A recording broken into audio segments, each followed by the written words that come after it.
Welcome back to another Lessons Learned video. Today, we're going to be talking about the Krebs cycle, which is the third stage of cellular respiration. Now, the Krebs cycle is also known as the citric acid cycle, and that's because the citric acid is the first product of this cycle.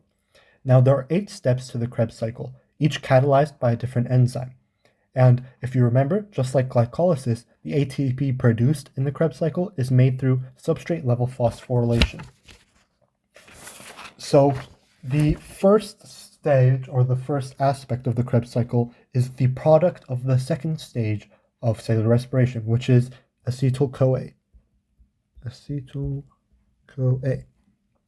Right, and if we remember, in the formation of acetyl-CoA, 2 acetyl-CoAs are produced, right? So each cycle will go through the process of 1 acetyl-CoA. So all you need to do is double the cycle, right? So each acetyl-CoA goes in once. So you can double all the products made, and that will give you the total of the Krebs cycle for each acetyl-CoA.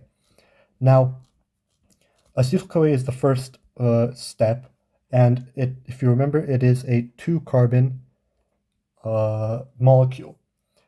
And the first thing that happens is acetyl-CoA combines with a 4-carbon acceptor molecule called oxaloacetate.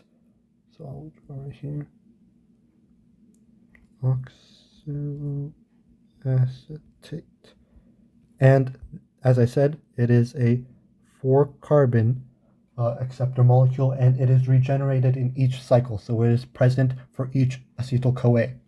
Now, when oxaloacetate and acetyl-CoA combine, right, it produces citric acid, otherwise known as citrate, which is a 6-carbon molecule. So it produces citric acid. And as I said, it is a 6-carbon molecule. Now, what happens is citric acid will then be catalyzed by a bunch of different enzymes, and each enzyme is represented by the blue X. Now, this is a general overview, so I won't go through each enzyme and the names and each product, but I'll go through the main points and the main things that are produced. So after the citric acid is catalyzed by an enzyme, NADH is made. So I'll draw that here. So right here, NADH, or NAD plus, is converted into NADH, as well as a CO2 is lost. So 1 carbon is lost.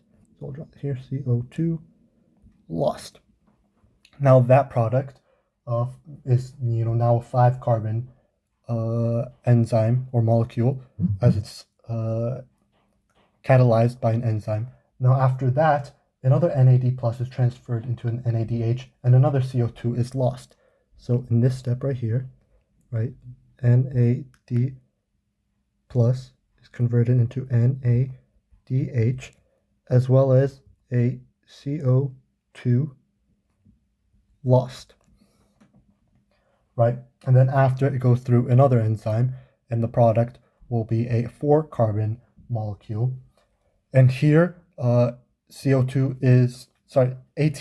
is made, right? So I'll draw here.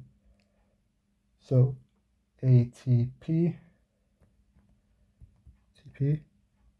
is made. That's right here. And then again, it goes through another enzyme. And then after that, another electron carrier called FADH2 is made. And that's it's similar to NADH. So right here, FAD is transferred into FADH2. Now, after a few other steps, towards the end, another NADH, so right here, another NADH is made, right? So then that goes back to the oxaloacetate, and the cycle repeats itself. So let me just scroll down right here. So in total, what is made, right? With one term of the Krebs cycle, right, 1 ATP is made, 3 NADH molecules are made, right? 1 FADH2 molecules are made, and 2 CO2 is lost, right? Now, if we want to go over all the stages of cellular respiration from glycolysis and the formation of acetyl-CoA and the Krebs cycle, we'll add up to see what the total number of ATP molecules are made. So if we remember, right, 4 ATP is made in glycolysis, right? Glycolysis. However, we need to subtract 2 ATP because 2 ATP was used during glycolysis, so minus 2, and we get a net total of 2 ATP from glycolysis. And if we remember from my previous video, the formation of acetyl-CoA, 2 ATP is used, so I'll do that in another color. So that's a total net of minus 2 ATP. So minus 2 ATP, and that's from the formation of acetyl-CoA. And in the Krebs cycle, 2 ATP is made, as you know, the list on towards the left is through one cycle, so we obviously multiply it by 2 because there are 2 acetyl-CoA.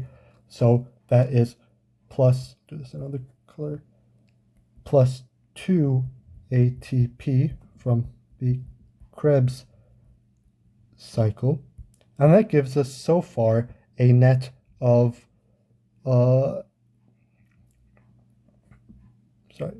of 2 ATP.